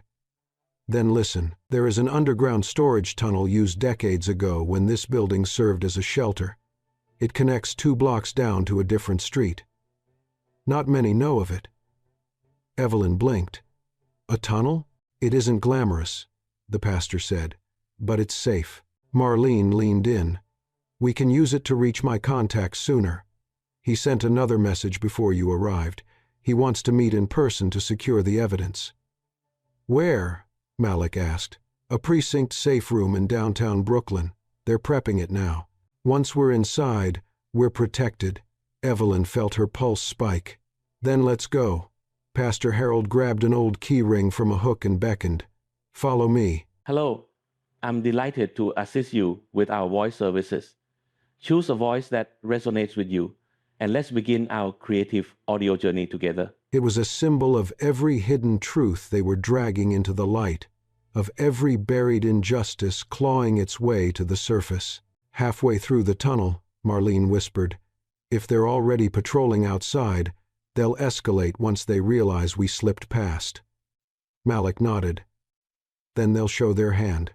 Evelyn tightened her grip on his sleeve. "And when they do?" Malik met her eyes, steady, grounded. "Then we fight with the only weapon they can't swallow." "What's that?" Evelyn whispered. "Truth," he said. "Once it's out, they can't kill it." Evelyn swallowed hard. Malik wasn't dramatic by nature. When he said something, he meant it. In that dark tunnel, his words became a promise. A few minutes later, they reached the second exit. Pastor Harold unlocked it carefully and listened. Silence. No engines. No footsteps. "You're clear," he whispered. Evelyn turned to him. "Pastor, thank you, truly." He touched her shoulder gently. "Truth-tellers always pay a price, child. Make sure the price buys something meaningful." Evelyn nodded, her throat tight. Malik cracked the door. Fresh air, an empty street. They stepped out, closing the tunnel behind them. No one saw them emerge. No SUV idling. No shadows lurking. For now, they were invisible. Malik pointed toward the avenue. "The precinct is 9 blocks that way. We stick to side streets. No main roads." Evelyn felt the weight in her pocket evidence that could topple powerful men. They began walking, not running, not hiding, moving with purpose, the kind that meant the next chapter of this fight had already begun. And this time, she wasn't alone. The cold air bit at Evelyn's cheeks as she, Malik, and Marlene moved quickly but deliberately along the quiet residential street. Night was beginning to settle over Brooklyn, turning windows into squares of soft light, and the sky into a deepening gray. 9 blocks. 9 blocks stood between them and the precinct safe room Marlene's contact had prepared.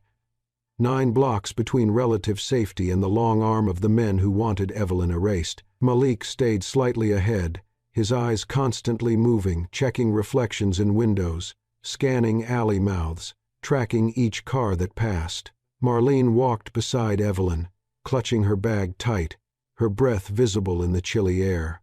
Evelyn's fingers brushed the pocket where the drive rested. The weight of it had grown heavier with each step, as if the truth it held were fighting to burst free. "We stay to the side streets," Malik murmured, "and we keep moving.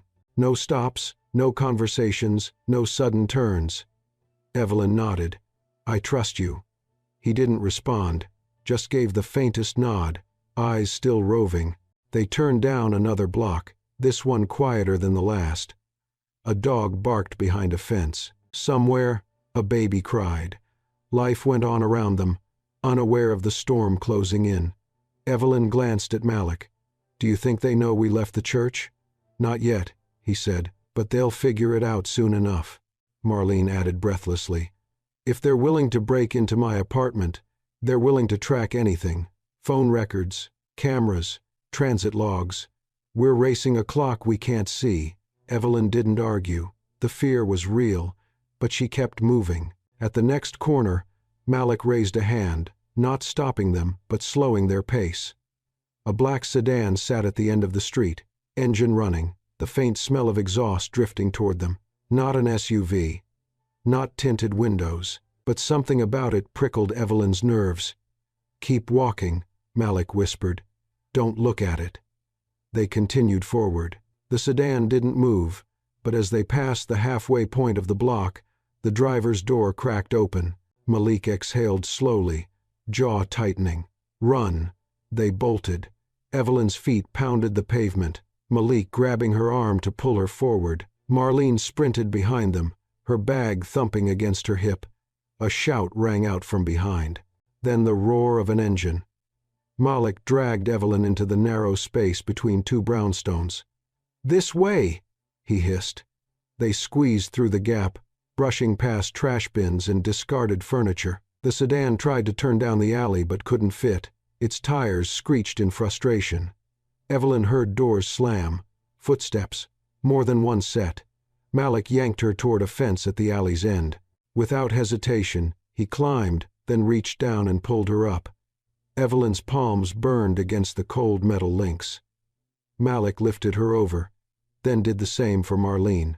They dropped into a dimly lit backyard where an elderly man was smoking a cigarette on his porch. He startled, but Malik raised a hand. "Emergency," he whispered. "We're not stealing anything." The man stared, eyes wide, but something in Malik's tone, or maybe the frantic urgency on Evelyn's face, made him nod and point to a gate on the other side of the yard. "Go!" he rasped. They sprinted out the other side and into another street, this one busier, cars passing frequently. Malik slowed just enough for them to blend into the foot traffic. Evelyn pressed a shaking hand to her chest. "How did they find us?" "We stayed too long by the church," Malik said. "They must have had someone watching major exits." "Do you think they recognized us?" Marlene gasped. Malik shook his head. "Not yet, but they will if we don't keep moving." Evelyn tightened her coat. "Then we keep moving." They crossed the avenue, weaving through people and drifting toward narrower blocks. Malik kept them on the move, never staying exposed for more than a few seconds at a time. Evelyn's muscles screamed, but she pushed forward, fueled by adrenaline and purpose. "4 more blocks," Marlene said, checking the street signs. "If we reach Atlantic, we're close. We avoid the big roads," Malik reminded her. "We stay invisible." They turned into a quieter street lined with townhouses, porch lights flickering on one by one. That was when Evelyn saw it. A figure at the far end of the block, standing perfectly still, watching, a silhouette she couldn't identify. "Malik," she whispered urgently. He followed her gaze. His expression hardened instantly. "Back," he said. "Turn back now." They pivoted, but as soon as they did, another figure rounded the opposite corner. "They're boxing us in," Marlene breathed. "We need cover," Malik muttered. He scanned the houses, driveways, parked cars, locked gates. Nowhere obvious. Then he spotted a narrow stairway descending to a basement unit. "There," he said, guiding them quickly toward it. They slipped down the steps. Malik tried the door. Locked. "Move aside," Evelyn whispered. Malik blinked. "What are you?" She pulled a bobby pin from her hair and knelt. Malik stared in disbelief. "Where did you learn that?" Evelyn managed a strained smile. "Medical school dorms. Long story." Her fingers trembled, but she worked fast. A click. The door opened. They slipped inside. Malik shut it softly behind them. The small apartment was dark, quiet, likely unoccupied. "We'll stay here for a minute," he whispered. "Just until they pass." Evelyn's chest heaved. Marlene leaned against a wall, catching her breath. Then, faintly, they heard footsteps above them, slow, deliberate. Multiple people, checking one house at a time. Evelyn's blood ran cold. Malik placed a steady hand on her arm. Not to block her, not to lead her, just to center her. "They won't find us," he murmured. "Not if we stay quiet," Marlene whispered. "We can't keep running like this." Evelyn nodded. "We won't." Malik looked between them. "What are you thinking?" Evelyn straightened, fear still present, but something stronger rising behind it. "We go loud," she whispered. "Tonight." Marlene's eyes widened. "Tonight? They already know we're alive," Evelyn said. "They're hunting us. That means the story needs to break before they corner us." Malik hesitated. "But your safety." "If we wait," she said. "There may not be a tomorrow to save." Marlene exhaled.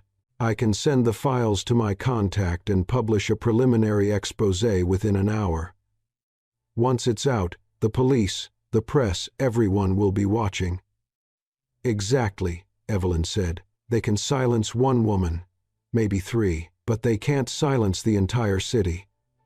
Malik stared at her, fear, pride, and something gentler crossing through his eyes.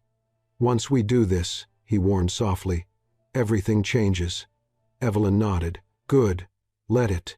Above them, heavy footsteps paused, then slowly moved on. Malik listened until the street fell silent again. All right, he whispered. When we move next, we move fast. Straight to the precinct. Evelyn checked the drive once more. Let's finish this. Malik cracked the door, checked the street, and motioned them forward. The night had grown darker, but Evelyn no longer felt small in its shadow. She felt ready to fight, ready to expose them, ready to end this, no matter what it took. The air outside the basement apartment felt sharper, as if the night itself had been waiting for them. Evelyn stepped back onto the sidewalk with Malik at her side, Marlene close behind, all three of them moving quickly but with careful precision. No running. Not yet. Running drew eyes. Running screamed fear. Malik's voice was barely audible. 3 blocks left. We cut through the alley behind Dean Street, then straight toward the precinct. Evelyn nodded, her heartbeat thundering in her ears. She pressed her hand against the pocket with the drive, grounding herself with the reminder of what they carried. This wasn't just evidence. It was justice condensed into a small steel capsule, heavy with truth and betrayal. They reached the next corner when Malik suddenly raised a hand, halting them. A black SUV crept along the far end of the block, not racing, not searching, stalking. Back, Malik whispered. They stepped into the shadows of a recessed doorway, barely breathing. The SUV crawled past, tinted windows revealing nothing but the faint reflection of streetlights. Evelyn counted the seconds 1, 2, 3 until it turned off the street. Only then did Malik motion them forward. They moved again, quicker this time. Evelyn swallowed hard. They're closing in. Yes, Malik said, which means they're nervous. Marlene let out a shaky sigh. Good. Let them be nervous. Evelyn almost smiled at the grit in her voice. Almost. The alley behind Dean Street was narrow, lined with trash cans and fire escape ladders. Their footsteps echoed too loudly for Evelyn's liking. As they neared the exit, Malik froze again. Raised voices. 2 men standing at the mouth of the alley, both wearing long coats, both scanning the street. They're watching the main road, Malik murmured. They expect us to come this way, Marlene whispered. So what now? Malik scanned the alley, eyes sharp. Then he pointed upward. We go up. Evelyn looked up at the metal fire escape. You're kidding. You can climb, Malik said. I've seen you. You scaled that fence earlier like it was nothing. That was adrenaline, she whispered. Good, he said. Use more. He climbed first, his movements swift and silent. Evelyn followed, her hands trembling as she gripped the cold metal ladder, pulling herself up 1 rung at a time. Marlene climbed last, muttering prayers between breaths. When they reached the second-floor landing, Malik motioned them across the fire escape walkway. They moved along the metal platform, boots clinking softly. Below, the 2 men continued watching the street, unaware that their targets were passing directly overhead. Evelyn felt the wind cutting across her face, cold and sharp. Her breath puffed out in uneven clouds. Malik's presence ahead of her was the only thing steady. They reached the end of the fire escape, but the next building over had no connecting platform, just a narrow 6-foot gap between brick walls. Malik judged the distance, then turned to Evelyn. I'll jump first, then you hand me your bag. After that, you jump. Me? Evelyn whispered. I haven't jumped across anything since high school. Malik gave her a firm look. You can do this. You're stronger than you think. He didn't wait for her reply. He jumped, landed with a metallic thud on the next fire escape. Evelyn let out a breath she didn't realize she'd been holding. Malik steadied himself, then reached out a hand. Your bag. Evelyn passed it to him.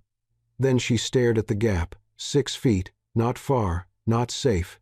Malik's voice softened. Evelyn, look at me. She lifted her eyes. His gaze wasn't commanding. It wasn't demanding. It was steady, strong, a promise. "You've survived worse than this," he said quietly. She stepped back, inhaled deeply, and jumped. For a split second she was suspended in the cold air, her heart in her throat. Then she felt Malik's hands grip her arms, pulling her securely onto the platform. She exhaled shakily. "Don't ever doubt yourself again," Malik murmured. Marlene landed beside them seconds later, far less gracefully, and nearly toppled into Evelyn. "I'm too old for this," she gasped. "You're 50, Evelyn whispered back. "You're not old." "My knees disagree," Marlene muttered. They moved quickly across the next building. Malik found a stairwell that led down to a side entrance. "We're 2 blocks away now," he said as they exited to the quiet street below. "We can make it." Evelyn felt a flicker of hope, small, fragile, but real. They hurried down the block, and for the first time that night, no suspicious figures appeared. No SUVs, no shadows.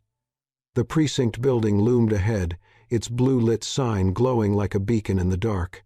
Relief washed over Evelyn. "We're here," she whispered. Malik placed a gentle hand on her back. "We made it." But as they approached the side entrance, the one Marlene's contact had told them to use, something felt off, too quiet, too still. Evelyn stepped forward, then froze. The door was propped open, slightly, as if someone had gone in hurriedly, or as if someone wanted them to walk inside. "Malik," she whispered. "I see it," he murmured. Marlene pulled out her phone. "Let me text." Footsteps echoed from inside the building. Fast. Rushed. Coming toward the door, Malik grabbed Evelyn's wrist and pulled her back just as a man in a suit burst through the doorway, eyes wide. "Evelyn," he whispered urgently. Evelyn blinked. "Detective Harper?" "Yes," he said, breathless. "Marlene's contact. You need to come with me. Now." Malik didn't lower his guard. "If we're here for safety, why does the door look like it's been broken into?" Harper glanced back nervously. "Because someone beat us here. The safe room is compromised." Evelyn's stomach dropped. "So where do we go?" Harper gestured urgently. "My car. Around the corner. I can get you to a federal building. They won't risk attacking there." Malik stepped between Evelyn and Harper. "How do we know you're not part of this?" Harper looked Malik dead in the eyes. "If I wanted her gone, she'd be gone. I'm here because I'm willing to risk my badge to protect the truth." Evelyn studied him. She'd met him once, years ago. He'd interviewed her after a charity event robbery. He'd been quiet, observant, fair. She took a breath. "We'll follow you, but no tricks. No taking us somewhere we can't verify." "You have my word," Harper said. Malik remained tense, but he nodded. Harper led them quickly around the corner. A standard unmarked sedan idled with lights off. No black SUVs, no men in dark coats. For a moment, it felt like a sliver of safety. They climbed in, Malik beside Evelyn in the back, Marlene in the front passenger seat. Harper pulled out, turning sharply away from the precinct. Evelyn looked back through the window. Just before they turned the corner, she saw them 3 black SUVs pulling onto the street, fast. "They found us," she whispered. Harper floored the gas. Tires screeched. Malik leaned forward, gripping the back of Harper's seat. "Drive." Evelyn's pulse exploded in her ears. The SUVs took the turn, accelerating. Harper sped through a yellow light, weaving between cars. "Hold on," he warned. Evelyn gripped Malik's arm. The city blurred outside the windows, flashes of storefronts, streetlights smeared into streaks. "If we make it to the bridge," Harper shouted, "they can't follow without drawing attention." But the SUVs were gaining, fast. Evelyn's mouth went dry. "They're not letting us go." Malik tightened his grip on her hand. "They don't decide that," he whispered fiercely. "We do." And, as the car rocketed toward the intersection that would lead to the bridge, the entire night narrowed to a single, breathless question. Would they make it, or would the truth die in the streets of Brooklyn before it ever saw daylight? Harper's sedan shot through the intersection just as the SUVs behind them surged forward, engines roaring like iron beasts hungry for blood. Evelyn felt Malik's arm tighten around her shoulders, shielding her from the window as the car swerved sharply to avoid a delivery truck. Horns blared, tires screeched, the city around them blurred into streaks of neon and shadow. Evelyn's breath caught in her throat as one of the SUVs clipped the corner of a parked car, metal crunching violently, but it didn't slow down. It was hunting. Harper slammed a hand against the steering wheel. "They're not backing off, hold on!" The sedan veered sharply right, racing down a narrower street lined with shuttered shops and graffiti-covered brick. Evelyn's pulse hammered. Malik leaned forward, his voice firm but low. "Is there a tunnel? An underpass? Anything that buys distance?" "Under the expressway," Harper shouted. 2 blocks. The SUVs behind them spread out, flanking the street like wolves herding prey. Evelyn dug her nails into the seat. "They're trying to corner us." Malik's voice was steady. "Then, we don't let them." Harper barreled forward, weaving through what little traffic remained on the late-night streets. The expressway loomed ahead, its concrete pillars lit by dim orange lamps. "Brace yourselves," Harper yelled. The car plunged beneath the overpass, shadows swallowing them whole. An SUV tried to follow immediately, but a delivery van cut into its lane at the last second, forcing it to brake hard. Evelyn felt a brief surge of hope, quick, fragile, gone in an instant. The other 2 SUVs accelerated even harder, their headlights slicing through the dark like blades. "They're still coming," Marlene cried, twisting in her seat. Harper gritted his teeth and made a split-second choice, yanking the wheel and sending the sedan down a sloping side ramp that curved beneath the expressway. The car swerved violently, tires skidding across loose gravel. Evelyn gasped as her shoulder slammed into Malik's chest. He pulled her closer, anchoring her as the sedan jolted left, then right, then straightened again. "Harper," Malik warned, "you're losing control." "No," Harper replied, jaw clenched. "I'm losing options." The ramp spat them out onto a service road running parallel to the highway. Sparse, dimly lit, nearly empty. "We're exposed here," Marlene muttered. Evelyn felt the truth of it. The road was a long, straight artery, no curves, no covers, nowhere to turn. One of the SUVs swung onto the service road behind them, accelerating fast. Harper pressed harder on the gas. "We get to the end of this road," he said, "and there's a turn-off onto a busier avenue. If we make it there, we disappear into traffic." Evelyn's stomach twisted. "If..." The SUV closed the distance, inch by inch, its headlights glaring into the rear window like an accusation. Malik pulled his phone from his pocket. "I'm calling the precinct again," he said. "They need to intercept us." But as he dialed, Evelyn saw it, another pair of headlights appearing ahead of them on the service road. Her heart dropped. "Malik," she whispered. Up front, he looked up and swore under his breath. Another SUV approached from the opposite direction, slowly, deliberately, blocking the path. "They're trying to trap us," Marlene said. "They already have," Harper muttered. But Evelyn saw something shift in Harper's eyes, a sudden spark of calculation, of defiance. "Hold on!" Harper slammed on the brakes, jerking the wheel hard. The sedan fishtailed, swerving into a narrow gravel path that cut between 2 rows of old shipping containers, stacked like forgotten monuments. The car jolted violently over potholes. Malik grabbed the seat to steady himself. "This is a dead end. It used to be," Harper growled, "but construction knocked down a fence at the far end last month." Evelyn stared at him in disbelief. "You're betting our lives on a broken fence?" "Yes," Harper shouted. The SUV behind them skidded into the gravel path seconds later, tires screaming. Its headlights bounced wildly as it gave chase. The sedan rocketed forward, dust rising behind them like smoke. The containers loomed on either side, cold metal walls closing in. Evelyn clenched her fists. Malik held her hand tightly. Marlene braced herself against the dashboard. And then up ahead, a gap. A wide enough breach in a chain-link fence that Harper aimed for without hesitation. They burst through the opening, the sound of rattling metal and snapping wire echoing through the night. The SUV behind them swerved to follow too fast, too sharp, its front end catching the edge of a container with a metallic crash. Evelyn flinched. The SUV spun out behind them, but a second one barreled through the broken fence moments later. "They never stop," Evelyn whispered. Harper didn't look back. "Then neither do we." They sped onto a larger roadway, headlights passing like ghosts. Harper turned sharply onto a busier avenue, slipping into the late-night traffic. Cars surrounded them now, taxis, ride-shares, delivery vans, perfect cover. "Don't look back," Malik murmured. So Evelyn didn't. Harper drove several blocks before slowing slightly, making a deliberate turn into a parking garage beneath a municipal building. He lowered his voice. "This is it. They won't risk following us inside. Too many cameras. Too much government presence." Evelyn exhaled shakily. "We're safe?" "Safe is a strong word," Harper said. "But safer than out there." They parked on the third level.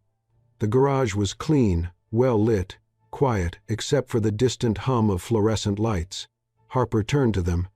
"We go up to the 6th floor. Federal field office. They can take the evidence from here." Evelyn felt something inside her soften, a glimmer of relief she had barely dared to hope for. Malik squeezed her shoulder gently. "You made it," he whispered. But Evelyn shook her head. "Not yet. Not until the truth is out." They stepped from the car. Evelyn felt unsteady but grounded, her purpose a weight she carried with fierce resolve. Harper guided them toward the elevators. "Once we're inside," he said, "you'll be protected. They can't touch you." Evelyn clutched the drive in her hand, the metal warm from her grip. They entered the elevator. Doors slid shut. The numbers began to climb 2, 3, 4. Each floor felt like a step closer to justice. 5, 6. The doors opened with a soft chime. The hallway was quiet, lined with glass offices and reinforced doors. Harper stepped out first. "This way," he said. Evelyn followed. Malik stayed close, his posture tense but ready. They reached a secured door marked Federal Field Operations. Harper swiped his badge. The lock clicked. He pushed the door open, and inside, a room of agents. Screens flashing with data. A man in a suit waiting with a file in hand. "You're Evelyn Hartline?" he asked. Evelyn nodded. "Yes." The agent extended his hand. "I'm Deputy Director James Rowan. We've been expecting you." Malik exhaled in relief. Marlene gripped Evelyn's arm. Overwhelmed, Evelyn stepped forward and placed the drive in Rowan's hand. "This," she said, voice steady, "is the truth." Rowan nodded solemnly. "And we'll make sure it sees daylight."